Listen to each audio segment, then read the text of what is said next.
Nos faltan dos temas, que son la gluconeogénesis y la vía de las pentosas. Entonces, hoy vamos a ver la gluconeogénesis.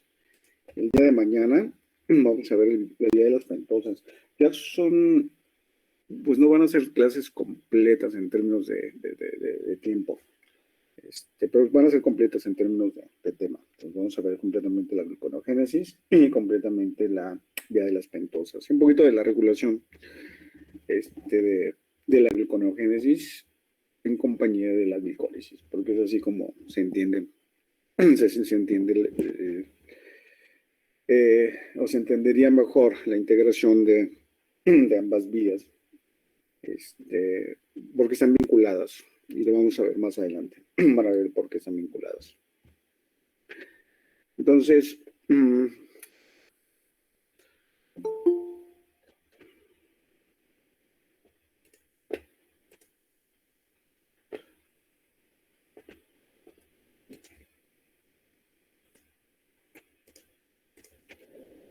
permítame.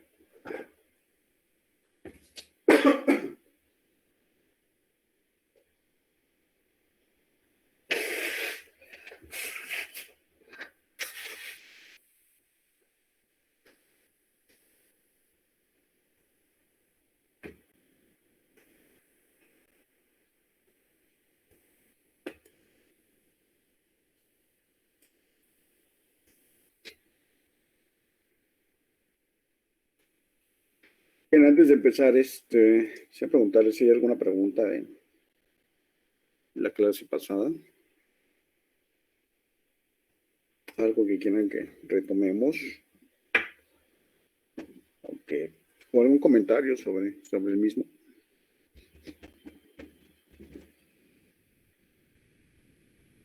¿No? Ya están bien cansados, supongo, ¿verdad? De las clases y del sistema también. Sí, un poco. Sí. Pero pues ya es la última semana. Y hay que aguantar nada más un poquito. Y lo otro, pues es que están jóvenes, o sea, tienen las energías y a veces no tanto las ganas, pero sí las energías, y se tienen que obligar a hacer las cosas bien y terminarlas, ¿no?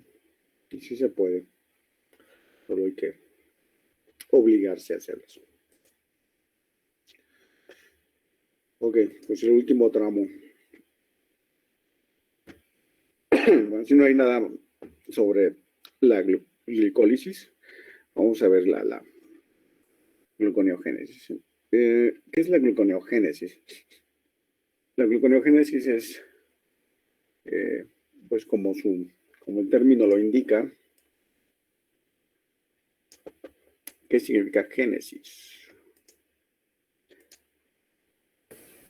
Creación, no lo sé. Creación, muy bien, es la creación. Y pues tenemos el término gluco, que se refiere a carbohidratos, especialmente a la glucosa. Y neo es, ¿a qué se refiere neo?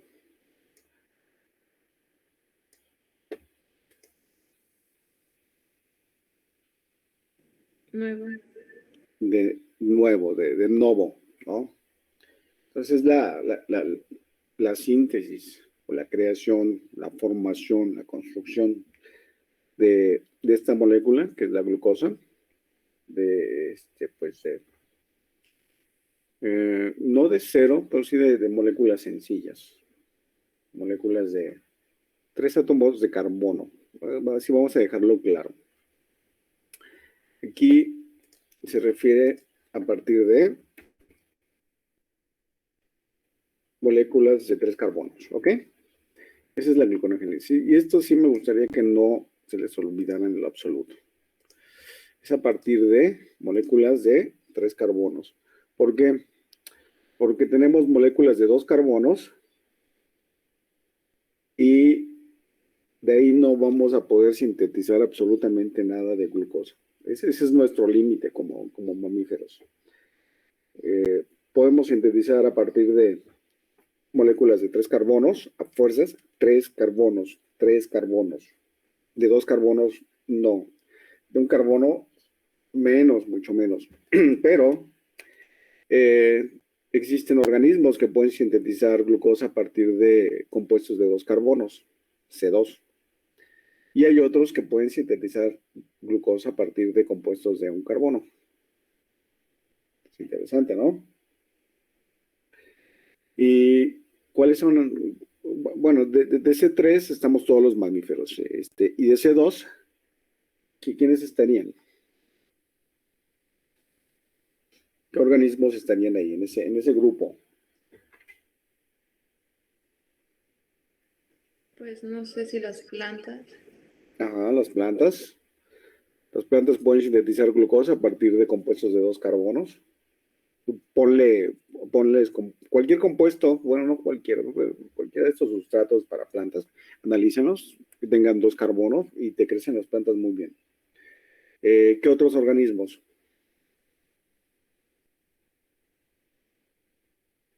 Podrían ser ¿Bacterias? Bacterias, sí, las bacterias también. Ponles acetato de sodio, y te crecen muy bien. ¿Quién más? Perdón, por ahí había alguien más. los hongos, profe. Sí, algunos hongos, también ponles acetato, cualquier otra molécula de 2 carbonos, y te crecen muy bien los hongos. Es un medio mínimo, ojo. Para las plantas no es medio mínimo, ni para algunas bacterias, pero para hongos, algunos hongos y levaduras, se considera medio mínimo, es decir, un medio limitante. Pero el organismo tiene la capacidad de utilizar esas moléculas de C2 para generar glucosa y otros muchos compuestos, todos los compuestos.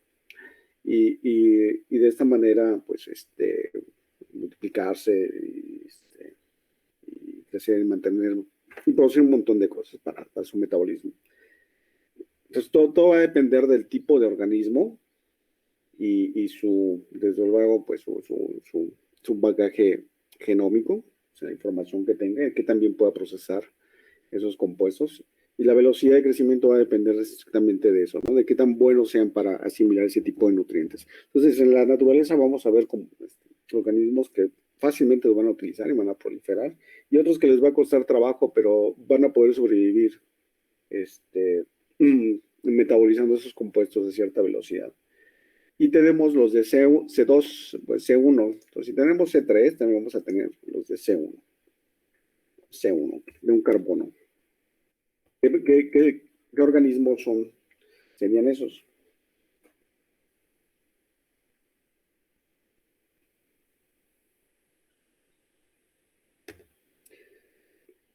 ¿Algún ejemplo?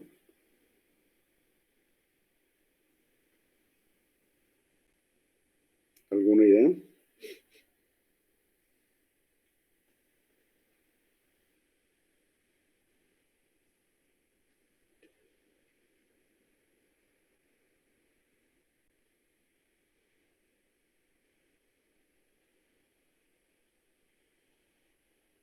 ¿No? Otras, perdón. No tuve Freddy. No, tú adelante, Luis. Es que yo no iba a responder, iba a preguntar que si podía repetir la pregunta. Entonces mejor tú, a lo mejor así ya. No, yo iba a decir algunas bacterias más sencillas, ¿no? Pero no sé. Puedo decir algunas bacterias, por ejemplo, pueden utilizar ácido fórmico, formato, y pueden crecer en estos medios mínimos también, menos mínimos limitantes. Pero pues se le está olvidando un gran grupo de organismos que pueden utilizar los compuestos con C1. ¿Quiénes son estos organismos? Ya los mencionaron.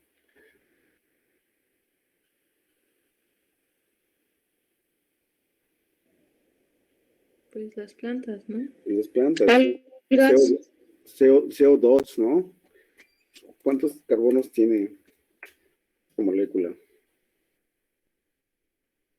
plantas. Es un carbono, ¿no? Y eso es lo que utilizan prácticamente para sintetizar glucosa. CO2. Entonces, compuestos de un carbono. Pero nosotros estamos aquí. O sea, todos los mamíferos estamos aquí, en C3. Y por lo tanto, pues no podemos tomar el dióxido de carbono y sintetizar glucosa. Imposible. Producto, de hecho, de la respiración nuestra. Y las plantas hacen todo lo contrario. Utilizan el CO2 y te liberan oxígeno. Entonces, esta parte es interesante. Aquí están los de C2, que igual son las plantas, y pueden sintetizar glucosa, mucha glucosa a partir de compuestos de C2. Por ejemplo, las semillas tenemos estas enzimas que permiten, las semillas pues están formadas químicamente principalmente por triglicéridos o ácidos grasos y hay muy poquito, hay almidón, sí, pero a partir de los ácidos grasos tienen que producir todas las estructuras celulares.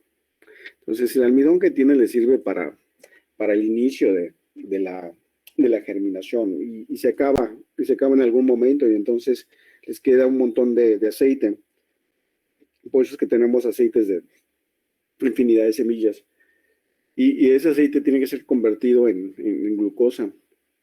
Pues ahí tenemos la vía del glioxilato que permite pasar de C2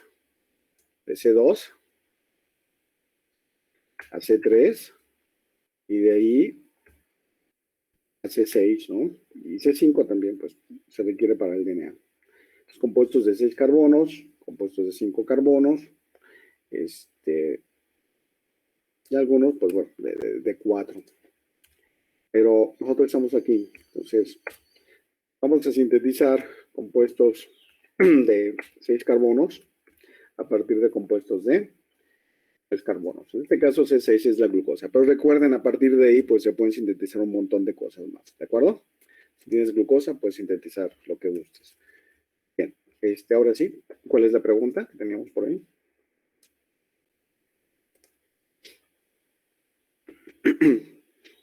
Ana, ¿sí eres Ana? No, Anaí, pero ya. Ana. La pregunta era que quién podía sintetizar con un carbono. Es que no había escuchado. Ok. Bien, entonces la gluconeogénesis, pues es lo que se indica aquí, la síntesis de glucosa a partir de, esto es importante lo que se indica aquí, precursores que no son carbohidratos, ojo, son muy importantes, son a partir de compuestos, de moléculas que no vamos a llamar carbohidratos, que no los consideramos carbohidratos, puede ser cualquier otro compuesto, sobre todo ácidos carboxílicos. Entonces son precursores aparte que no son carbohidratos. Entonces esa es la glicólisis, la gluconeogénesis.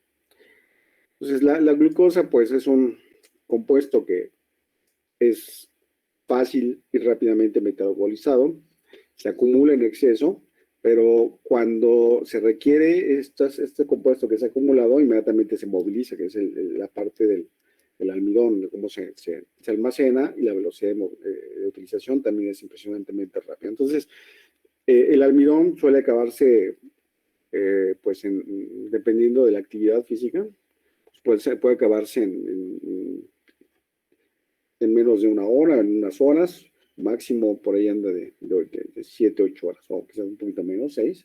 Pero si tu actividad, eso es en descanso, si tu actividad física es exhaustiva, el almidón, perdón, el glicógeno lo consumes prácticamente en unos minutos. Si tu actividad física es exhaustiva, ¿no? Y bueno, una vez que has gastado la glucosa que está en sangre y has gastado la glucosa que está en hígado y que está en músculo, entonces el organismo tiene que sintetizar nueva glucosa para mantener los niveles de glucosa en sangre. Entonces que andan por ahí abajo de 100, ¿no? de 100, ¿qué son? Miligramos por metro cúbico. Bueno, vamos a los niveles de glucosa, si quieren, después lo vemos. Pero lo importante aquí es que esos niveles de glucosa tienen que mantenerse. ¿Por qué? Pues porque vamos a tener tejidos que van a requerir o requieren constantemente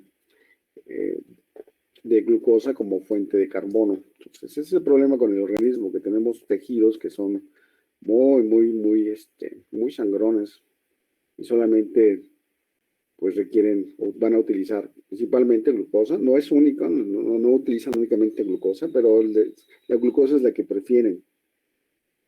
Pueden utilizar estos otros compuestos, productos de la degradación de la glucosa, como el acetocetato, etcétera.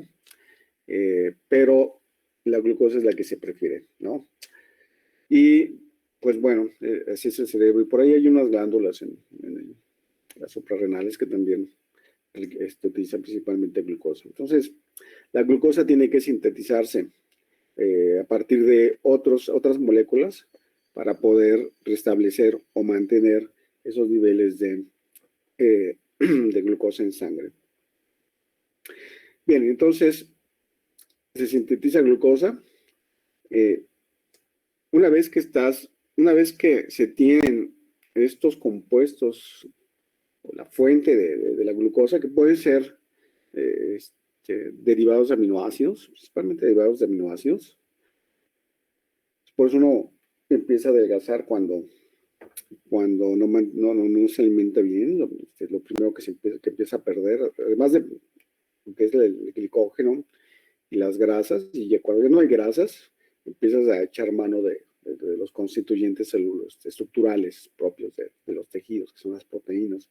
Entonces, a partir de ahí, la célula empieza a obtener este compuesto que es el piruvato, y a partir de ahí, el piruvato ya es un compuesto que es parte de la vía de la glicólisis. A partir de este piruvato empieza a sintetizar la glucosa. Entonces, vamos a tener diferentes vías para llegar a la glucosa. Diferentes pasos para llegar a la glucosa. Y esos pasos que son diferentes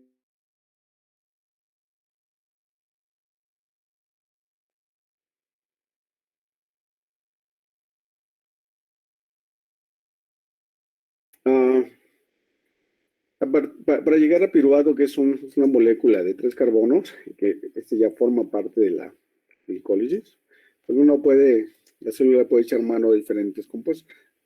Por ejemplo, tenemos el glicerol, que no es un carbohidrato, este es un polialcohol, es un glicol, y tiene 3 carbonos. Ojo, no es un carbohidrato, es un polialcohol. Entonces, el glicerol tiene 3 carbonos y pues se va a convertir a un compuesto intermediario de la vía glicolítica.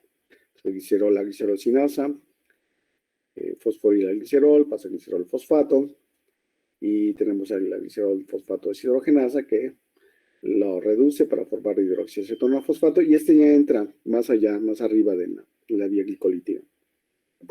Entonces el glicerol es un compuesto gluconeogénico o gliconeogénico, ¿no?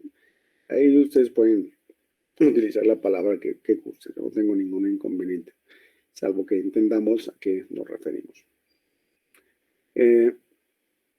Y así, cualquier molécula que entre por la vía del piruvato, vamos a llamar glucogénico. Entonces, el lactato, el ácido láctico y la alanina son glucogénicos. Entonces, el lactato se va a convertir en piruvato, la alanina por desaminación, es la eliminación del grupo amino, también se va a convertir en piruvato. Y el glicerol también es glucogénico, pero no entra vía el piruvato, sino entra un poquito más arriba en la vía la glicólisis. Entonces vamos a tener diferentes sustratos para la gluconeogénesis. Entonces aquí tenemos un diagrama de estos sustratos. Entonces tenemos aquí el lactato, el ácido láctico, piruvato, se va a formar piruvato y va a entrar al ciclo de Krebs. Y en el ciclo de Krebs vamos a tener la carboxilación del piruvato, es decir, se va a agregar un carbono para formar una molécula de 4 carbonos y de ahí, pues bueno, se va a exportar al citoplasma, porque esto ocurre el ciclo de Krebs se lleva a cabo en la matriz mitocondrial. Entonces, tenemos compartimentos en donde ciertas reacciones se llevan a cabo principalmente, y en algunos casos exclusivamente. Entonces, los productos tienen que ser exportados a los sitios donde, los compartimentos o los espacios donde se lleva a cabo pues X vía metabólica. En este caso, la gliconeogénesis ocurre en el citoplasma, o la gliconeogénesis ocurre en el citoplasma. Entonces, aquí tenemos varias vías de la gliconeogénesis, pero también está separado por tipo de organismos.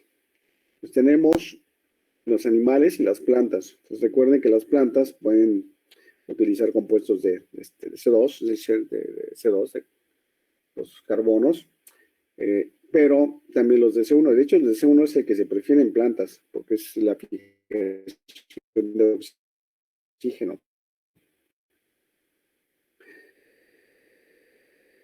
Y a partir de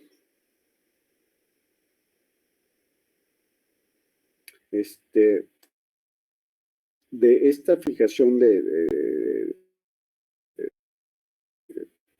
CO2, y vamos a tener otros compuestos, por ejemplo, los triacilglicerácidos grasos, y por la vía de la beta reducción puedes obtener acetil-CoA, y ese puede entrar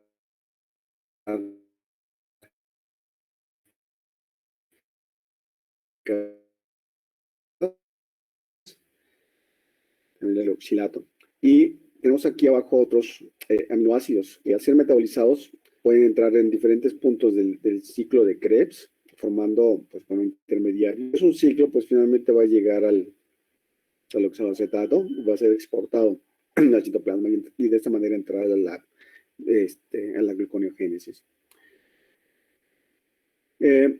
Para sintetizar glucosa se requiere energía, entonces se van a requerir varias moléculas de ATP, 4, vamos a ver más adelante, y lo que te va a formar es la glucosa 6-fosfato. Y una vez que tienes la glucosa 6-fosfato, esta molécula pues puede ser utilizada para diferentes procesos, ¿no? Desde la síntesis de sacarosa en plantas, de almidón también en plantas, de disacáridos, de monosacáridos, para la glicosilación de proteínas, para la formación de glicógeno en animales y para mantener la glucosa en sangre. Aquí, pues, todos son importantes dependiendo de qué es lo que estés viendo.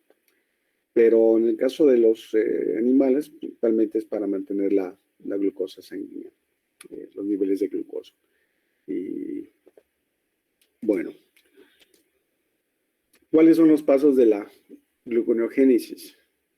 Pues bueno, empezamos a partir de piruvato, pero tenemos pasos previos al piruvato, pero en esta vía de la gliconeogénesis, pues en realidad es la vía reversa de la glicólisis, y los puntos en donde se sustituyen las enzimas, pues son las enzimas que llevan a cabo la hidrólisis de ATP. Nos vamos a tener en primer lugar a la glucosa 6-fosfatasa, que sustituye la hexoquinasa. Noten que está a partir de glucosa 6-fosfato. Perdón, no, esa no es otra. No, sí es la hexoquinasa, lo que fosforila. Ok, sí es la glucosa 6-fosfato, glucosa 6-fosfatasa, elimina el grupo fosfato y libera la glucosa. La hexoquinasa toma la glucosa, ATP, y la fosforila glucosa 6-fosfato. Bien, estaba bien. Y tenemos la otra, que es la fructosa 6-bisfosfatasa, que sustituye la fosfofructosinasa. Entonces, esta requiere de eliminar uno de los grupos fosfatos de la fructosa 6-bisfosfato para obtener fructosa 6-fosfato. Entonces, estas son una de las varias enzimas que sustituyen a las enzimas de la vía glicolítica. Generalmente son las enzimas que tienen un delta G negativo. Y por acá abajo tenemos las enzimas que sustituirían sinasa. que son la fosfonolpiruvato carboxicinasa y la piruvato carboxilasa. Entonces, la piruvato carboxilasa lo que hace es tomar el piruvato, carboxilarlo, es decir, agregarle un átomo, una molécula de carbono, un átomo de carbono extra para formar el oxaloacetato, que sigue siendo un ácido carboxílico, es un dicarboxílico, el piruvato es un monocarboxílico, y después el oxaloacetato se fosforila por la fosfonolpiruvato carboxicinasa, se transfiere un grupo fosfato y se obtiene el fosfonolpiruvato. Y en lugar de utilizar ATP, utiliza GTP. Entonces, es otra de las características de la vía de la gluconeogénesis, que no utiliza ATP, utiliza GTP, y esa es una manera que tienen las células, el metabolismo, de marcar la vía glicolítica, la vía metabólica que está activa. Entonces, en este caso, es la vía de síntesis.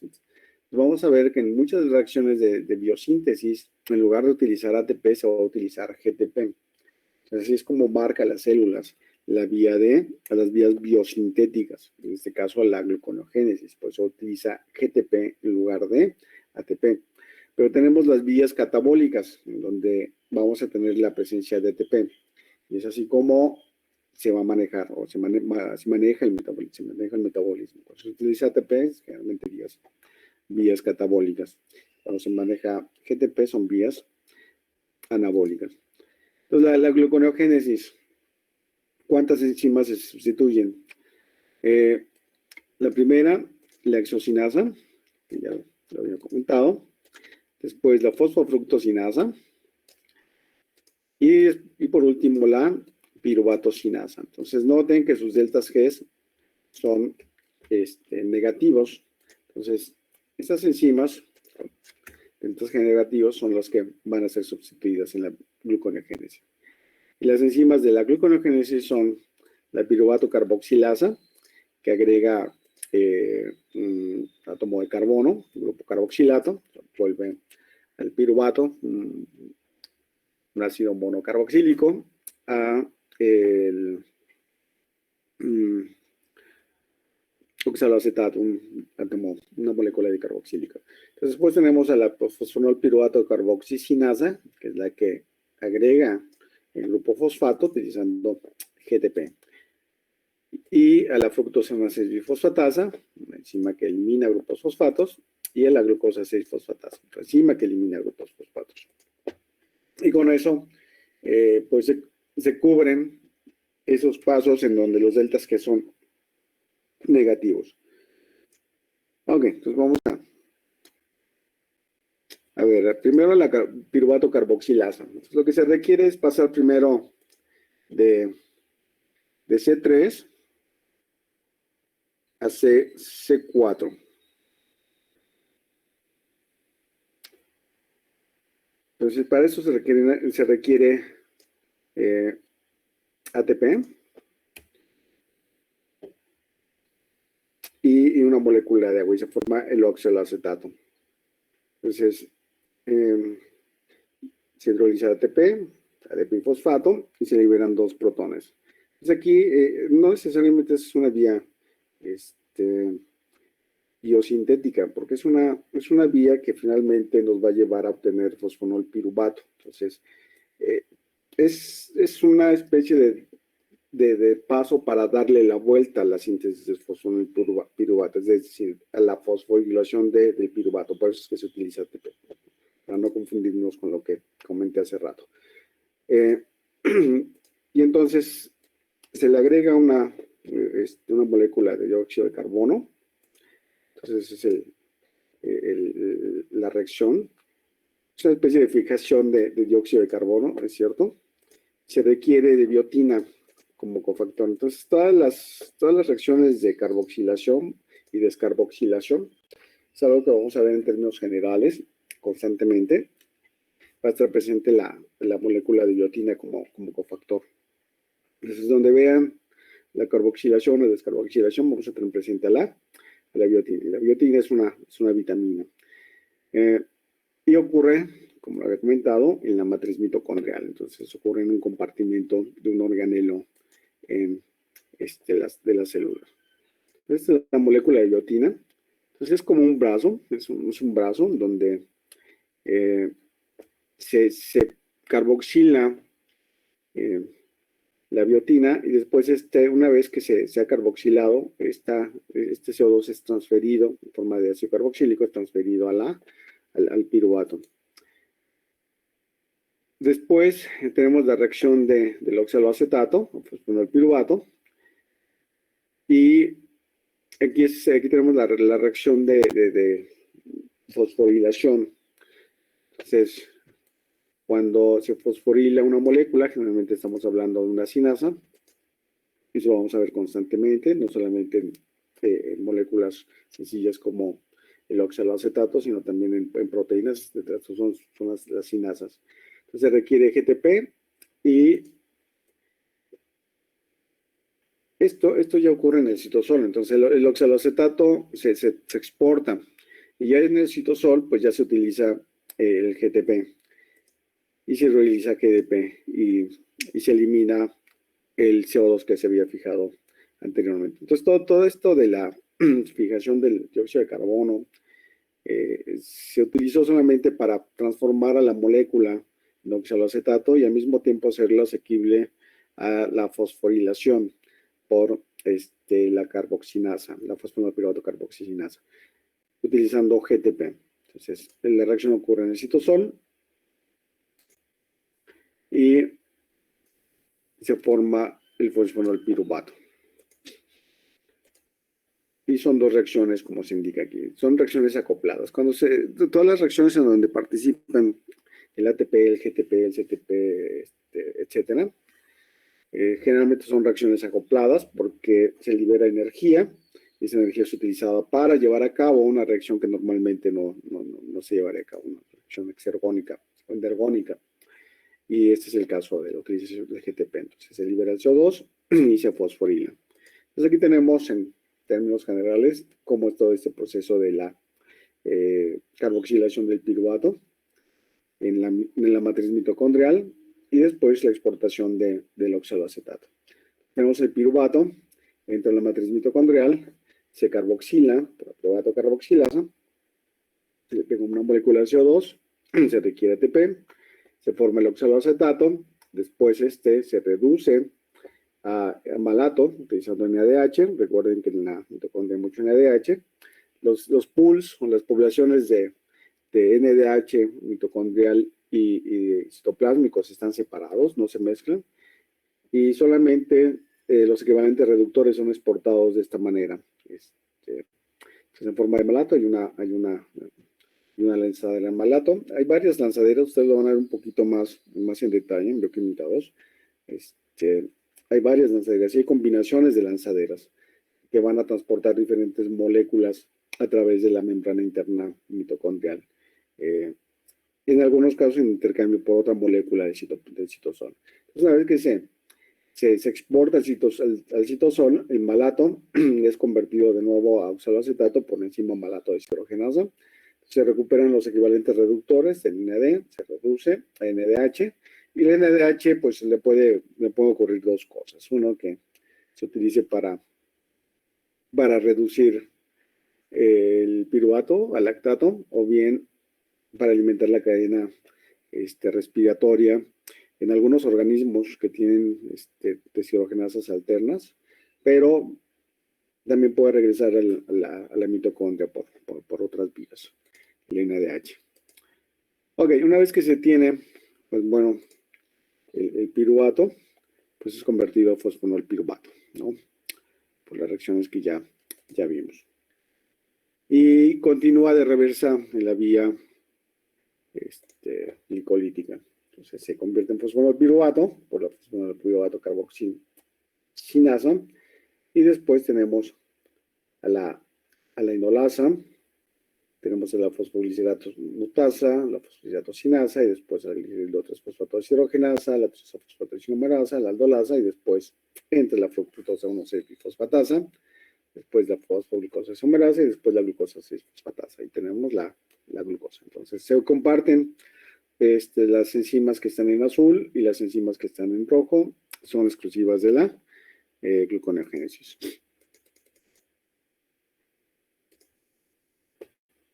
Entonces, una vez llegada la fructosa 1,6-bifosfatasa, que actúa sobre la fructosa 1,6-bifosfato, es una reacción muy sencilla es una de eliminación de grupo fosfato, es una fosfatasa.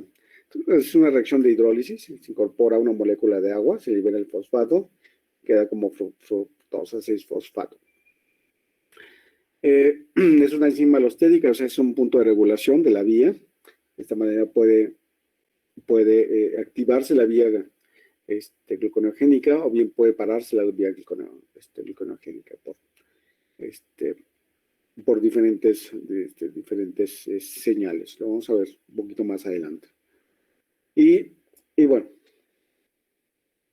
la resultante, la fructosa 6-fosfato, pues se convierte en glucosa 6-fosfato por las reacciones que vimos, que son reversibles. Entonces, todas estas reacciones son reversibles. Todas las reacciones que tienen las dos flechas son reversibles. También están definidos por el delta G, como vimos, están muy cercanos a cero. Por lo tanto, no están muy alejados del equilibrio en términos numéricos. Es decir, que tengan el mismo número de unidades. Y la glucosa 6-fosfatasa. Una vez que se tiene la glucosa 6-fosfato, hidroliza la glucosa 6-fosfato y libera la glucosa y el fosfato. Y la glucosa, pues bueno, puede seguir varios destinos, entre ellos puede ser exportado al torrente sanguíneo. Cuando la gluconeogénesis ocurre en el hígado. Y de esta manera mantener los niveles de glucosa en sangre. Y claro, la glucosa 6-fosfato. Si, por ejemplo, tenemos cubiertos los niveles de glucosa en sangre y los tejidos no requieren de energía, es decir, se para el ciclo de Krebs, pero tenemos un exceso, por ejemplo, ustedes que hayan consumido una gran cantidad de proteínas. ¿A quién le gusta aquí la carne? Todos les gusta la carne, ¿verdad? Sí, profe. Sí. La carne asada. Sí, toda la carne, el pescado, ¿qué más? El pollo, las barbacoas, todos los tacos de todo lo que se le ocurra que tenga carne, derivados de proteínas, así. Sí. O supongamos que están yendo a un gimnasio y quieren hacer, darle tonalidad a su cuerpo, ganar masa muscular, etcétera, y empiezan a tomar un montón de complementos alimenticios que están hechos a base de hidrolizados pues hay de diferentes, ¿no? Desde hidrolizados de soya hasta hidrolizados de caseína, ¿qué más? De gelatina, ¿no? También, no sé si alguno de ustedes ha estado en ese ambiente, ya ha comprado productos de este tipo. Se los venden muy caros, pues ahí sí ya estaría de ustedes, si quieren comprarse un buen kilo de carne o un buen o medio kilo de estos hidrolizados. Yo preferiría la carne, pero finalmente lo que van a tener en su organismo es un exceso de aminoácidos, pero una gran cantidad de aminoácidos. ¿Y qué va a ocurrir si tienen ya cubiertos las necesidades energéticas? Pues que esos aminoácidos van a ser metabolizados y vamos a tener dos tipos de aminoácidos, los gluconeogénicos y los cetogénicos. Entonces hay aminoácidos que te van a dar C2, moléculas de 2 carbonos, y hay aminoácidos que te van a dar moléculas de 3 carbonos. Entonces los que te den moléculas de 3 carbonos, pues esas moléculas de 3 carbonos van a ir directamente a la vía gluconeogénica y te van a formar glucosa 6-fosfato, pero como los requerimientos de glucosa están cubiertos, pues no van a ser exportados al torrente sanguíneo. No tiene sentido ponerle más glucosa, exportar más glucosa. Entonces es un exceso en energía, y lo que va a pasar es que esta glucosa 6-fosfato se va a ir a la vía de la síntesis del glicógeno. Entonces se sintetiza glicógeno y pues este se almacena hasta que se utilice, ¿no? Y eso ocurre cuando ingieren en exceso proteínas y quizás otros compuestos que te den moléculas de 3 átomos de carbono. Entonces, la glucosa 6-fosfatasa está presente solamente en tejidos responsables de mantener los niveles de glucosa en sangre, o sea, en hígado principalmente, ¿sí? Principalmente, y en menor medida el riñón. Principalmente el hígado, ¿ok?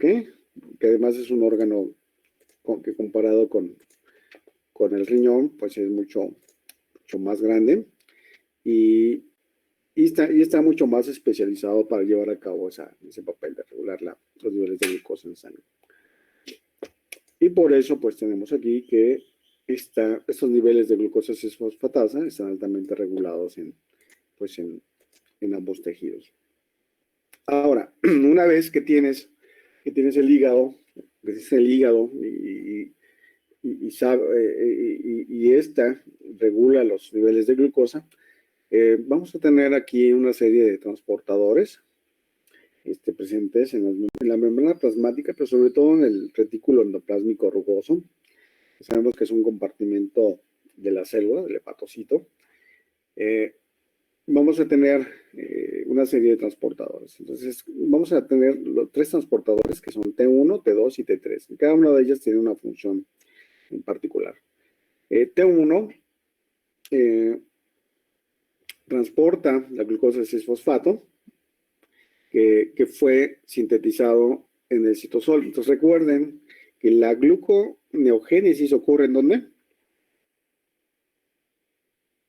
¿Dónde ocurre la gluconeogénesis?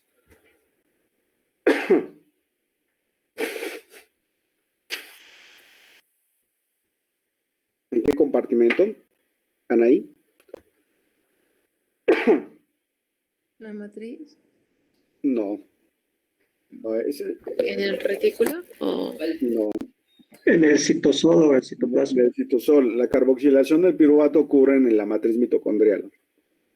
Se forma oxaloacetato y después malato, y el malato se exporta.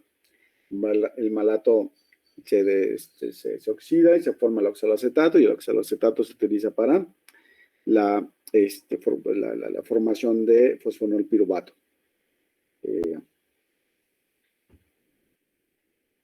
Y entonces, lo que se va a acumular en el citoplasma, el citosol, es la glucosa 6-fosfato, y está en las enzimas de la gliconeogénesis. Pero lo que se libera en el torrente sanguíneo es glucosa. Entonces, la glucosa 6-fosfato es transportada a el retículo endoplásmico, y ahí es donde ocurre la eliminación del grupo fosfato por la glucosa 6-fosfatasa. Entonces, se lleva a cabo la hidrólisis, se libera el fosfato y se libera la glucosa. Entonces, tenemos fosfato libre y glucosa libre. Tenemos los transportadores T2 y T3. El T2 regresa el fosfato al citosol y el T3 libera la glucosa al citosol. Entonces, lo que vamos a tener en el citosol del hepatocito es glucosa libre. Entonces, antes enseñábamos que en el citosol de las células jamás íbamos a encontrar glucosa libre, pero eso ya cambió. En la mayoría de los tejidos no hay glucosa libre, pero en el hepatocito tenemos glucosa libre en el citoplasma, y esto sirve porque es un indicador de los niveles de glucosa en sangre, muy importante para los que esto es muy importante para los médicos, para entender lo que es la enfermedad de la diabetes, ¿no? Cómo ocurre. Para nosotros, pues, bueno, nada más hay que entenderlo, ¿no? Pero los médicos son los que están metidos más en esto de la enfermedad de la diabetes. Pero tenemos glucosa libre, entonces así es como se regresa la glucosa al, al citosol. Bien, entonces la gluconeogénesis ocurre en el citosol o el citoplasma. Y una vez que se tiene la glucosa 6-fosfato, este es introducido al retículo endoplásmico rugoso y la glucosa 6-fosfatasa está embebida, es una proteína de membrana, está embebida en la membrana del retículo endoplásmico, pero está viendo el sitio activo hacia el lumen del retículo endoplásmico y por eso es que se tiene que transportar esta glucosa 6-fosfato, porque si estuviese viendo hacia el lumen del citosol, pues no tendría razón, ¿no? Y una vez hidrolizado la glucosa 6-fosfato, regresa el fosfato y la glucosa al citosol. En la estequiometría, pues se requieren 4 ATPs para llevar a cabo la gluconogénesis y para la obtención de glucosa a partir de 2 moléculas de piruvato. Bien, y bueno, estos son los deltas G. El delta G pues es negativo. Bien, bueno, pues ese es el balance de la gluconeogénesis.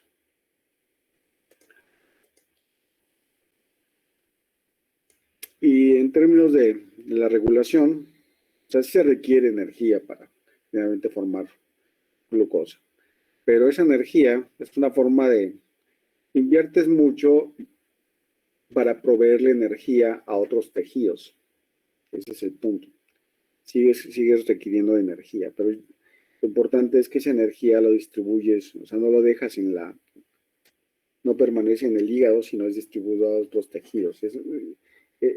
Finalmente se pierde energía para llevar a cabo este proceso de distribución de glucosa o distribución de energía a otros tejidos. Bien, entonces tenemos enzimas, las enzimas que están reguladas. Habíamos hablado ya de la fosfofructosinasa en la glicólisis y la piruvato-sinasa en la glicólisis. En la gluconeogénesis tenemos la fructosa 1,6-bifosfatasa y la fosfonol-piruvato carboxisinasa y la piruvato carboxilasa. Entonces, todas estas son enzimas alostéricas que tienen sitios de regulación y vamos a tener sitios de unión de diferentes compuestos que nos indican por su concentración el nivel energético de la célula. Por ejemplo, si yo tengo mucho ATP, significa que el nivel energético pues es alto.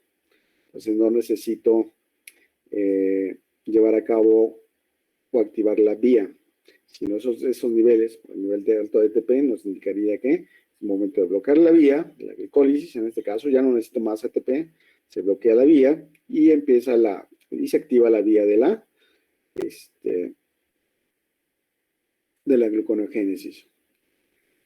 Y se activa sobre todo cuando tenemos concentraciones altas de citrato.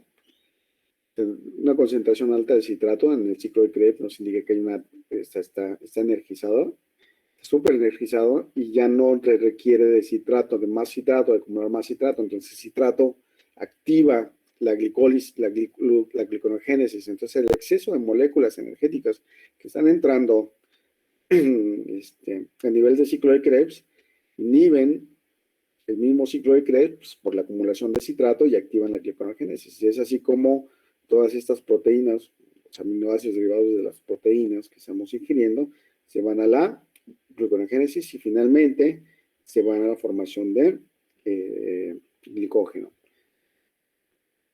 Y otras moléculas que también nos indican, por ejemplo, en el caso del citrato, el citrato también le indica la glicólisis que tiene que pararse, entonces actúa por varios puntos también. Y tenemos una molécula que es muy importante, la fructosa 2,6-bifosfato, que su acumulación nos indica también que es altamente, que se requiere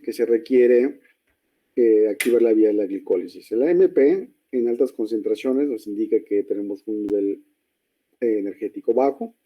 Lo mismo con el ADP, si hay mucho ADP, el nivel energético es bajo. Por lo tanto, se requiere activar la vía de la glicólisis y también la vía de del ciclo de Krebs. Perdón. Y se inhibe al mismo tiempo la vía de la gliconeogénesis. Entonces, hay un control entre la activación de todas estas vías. Perdón.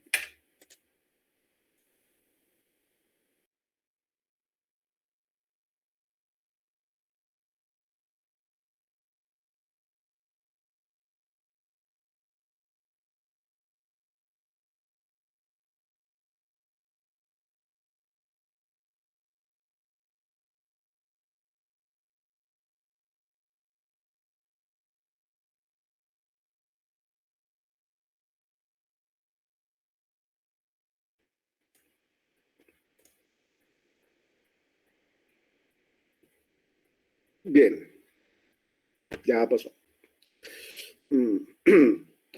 Y otra de las moléculas que también nos indica a nivel energético de las células es la concentración de acetil-CoA. Entonces, si hay mucho acetil-CoA, le indica a la célula que el nivel energético es alto. Por ejemplo, cuando estamos metabolizando las grasas,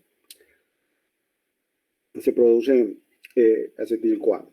Entonces, el nivel energético es alto y por lo tanto también le indica que la vía del ciclo, que el ciclo de Krebs se bloquee y se active la gluconogénesis. Y entonces todas estas moléculas con 3 átomos de carbono son dirigidas hacia esta vía para la síntesis de glucosa. Y productos como la alanina, un aminoácido, generalmente es una indicación también de que del metabolismo de proteínas y de alguna manera te indica su concentración que se tiene que activar o no la vía de la gluconeogénesis. Entonces, una alta concentración de alanina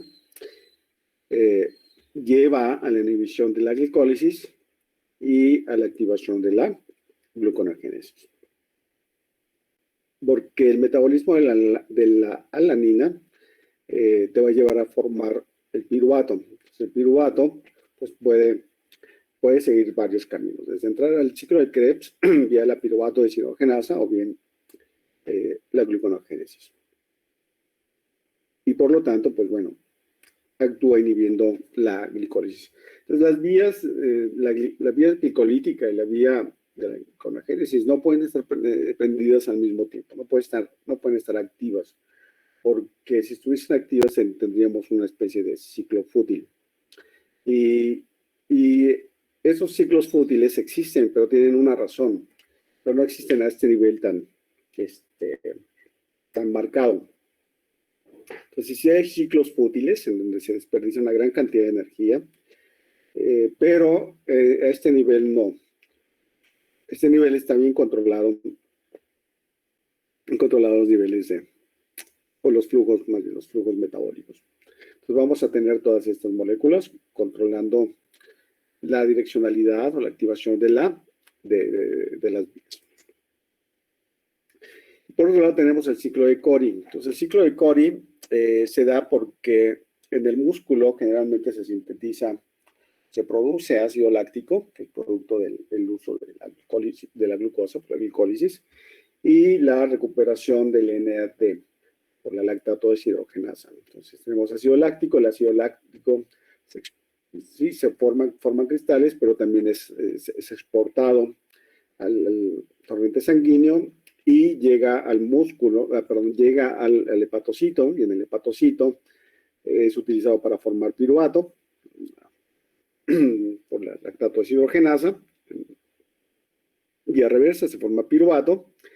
El piruvato pues lleva a la formación de glucosa y la glucosa pues bueno, ya saben cómo se sintetiza y se exporta al torrente sanguíneo y este regresa al músculo. Y de nuevo la glucosa pasa por la vía glicolítica, se forma piruvato, se forma lactato, se exporta y en el hepatocito vuelve a ocurrir la gluconeogénesis, se exporta al torrente sanguíneo y así. Entonces, todo este ciclo es el ciclo que se conoce como el ciclo de Cori.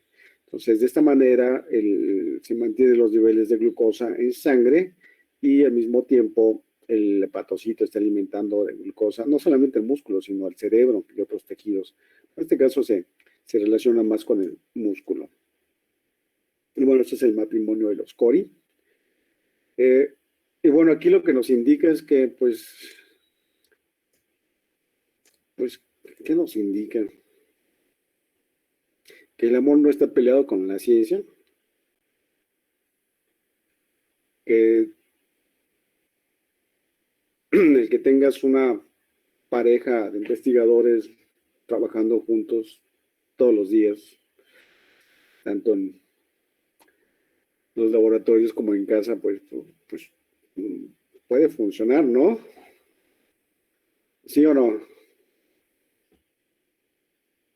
Funciona, ¿no? ¿O qué opinan? De hecho, parece que también está el caso de los Curie, ¿no? En las redes. ¿Sí? Ah, sí, es el otro matrimonio, los de Pierre y Marie Curie.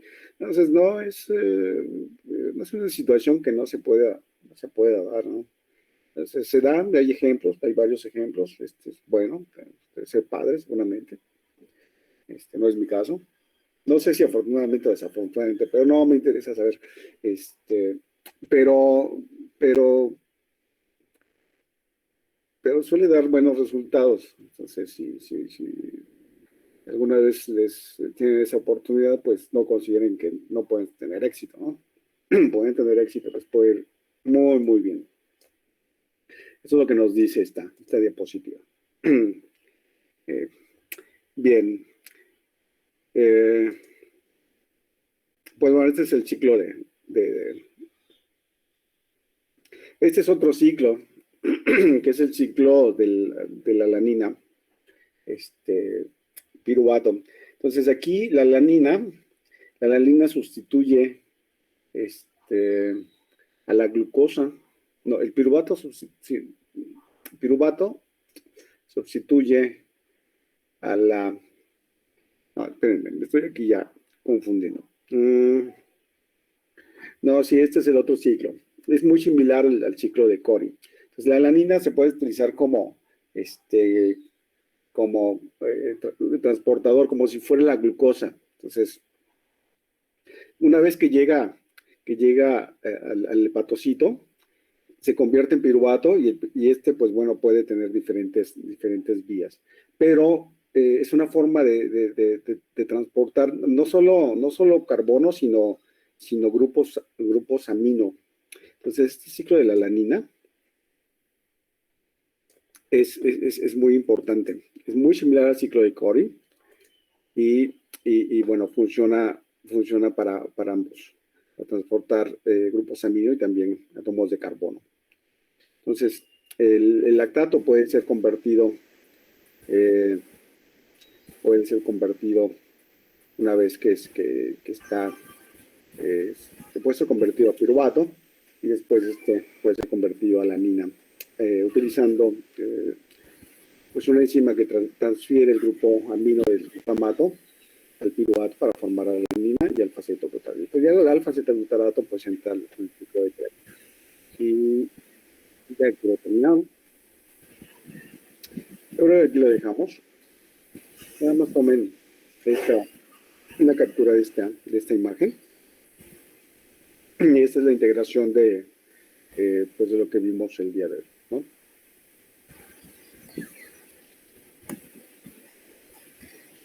Nos veríamos el día de mañana. ¿Está bien? Sí, brother, mañana. Luego, profe. Cuídense, nos vemos. Hasta luego. Hasta luego, profe. Bye, profe, gracias. Hasta luego. Luego, profe.